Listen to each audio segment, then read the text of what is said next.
So many references. Oh.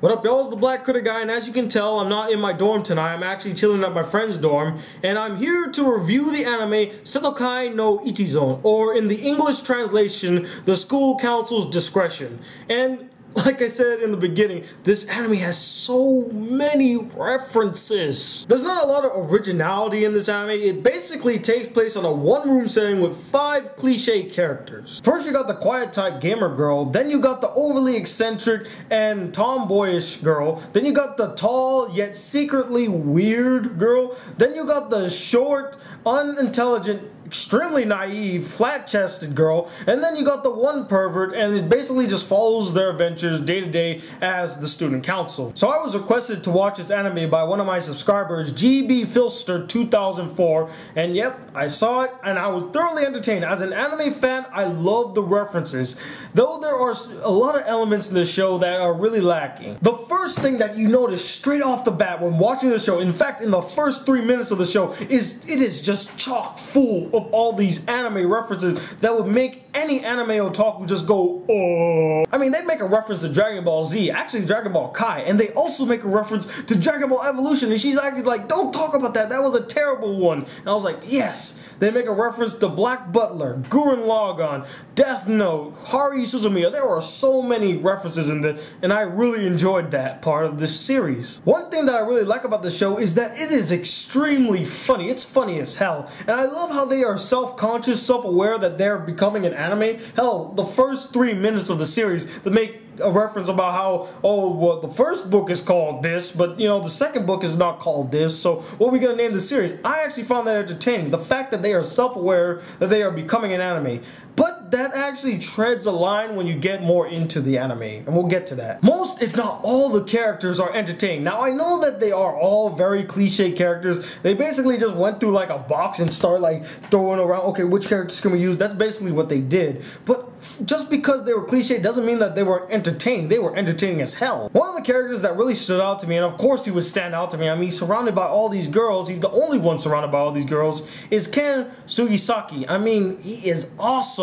And his goal to just take this student council and make it his harem, awesome. I mean, what guy does not aspire to be in a harem? I mean, come on. Now, for all the good that the anime brings, there is a few things I had a problem with. Mainly the lack of side characters and other clubs. Now, I know it's supposed to only focus on the student council and them staying in the room, and to have them just focus the whole story in this one room and keep it as entertaining as they did, you know, you gotta give them props there, but still, I would have loved to like see some other clubs come in and just like talk to the student council, or how they would interact with other clubs. They did it once with the journalism club, but they didn't even expand on that too much. Like 1 to 2, maybe even 3 tops episodes with them just interacting with the journalism club, and they didn't even do that much with them. And I felt like that was one thing that really lacked. I mean, this is a school, come on, you're the student council, go talk to the clubs. Now, this is more of a personal thing, but I felt like the coloring of the series was a bit contradictory of what they were trying to emulate. But later on, you kind of understand why they would use this type of coloring, because it gives them more like a soap opera drama kind of feel, when this anime, it just feels like a comedy. I mean, that's what it feels like, but it changes. My biggest problem with this series is that the dramatic scenes, though necessary, just felt out of place. I mean, granted, you do need some drama to actually move a story. It all can't be just happy-go-lucky doo-doo-doo-dah. It needs to have some type of drama, but just the placement of the drama and the drama itself, it felt way to the extreme. Like, it was trying to balance off the way to the extreme comedy to the way to extreme drama, and just felt out of place. Also, some of the dramatic scenes just like fall apart at the scene. Like, you're trying to build this dramatic scene and it just like Well, that didn't work. I mean, it just felt like this anime didn't know what it wanted to be. I mean, for the first 3 episodes, it was straight up parody, comedy, all these references. And then from episode 4 onward, it felt like they try to hash in these dramatic scenes.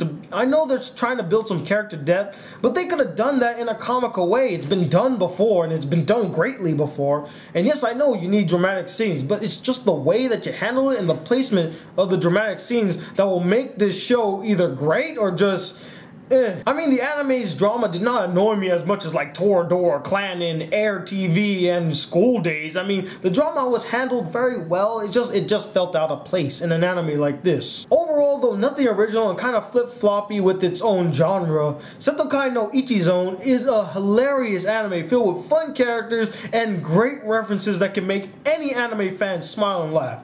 And that's why I'm going to give this show a 3.5 out of 5 stars.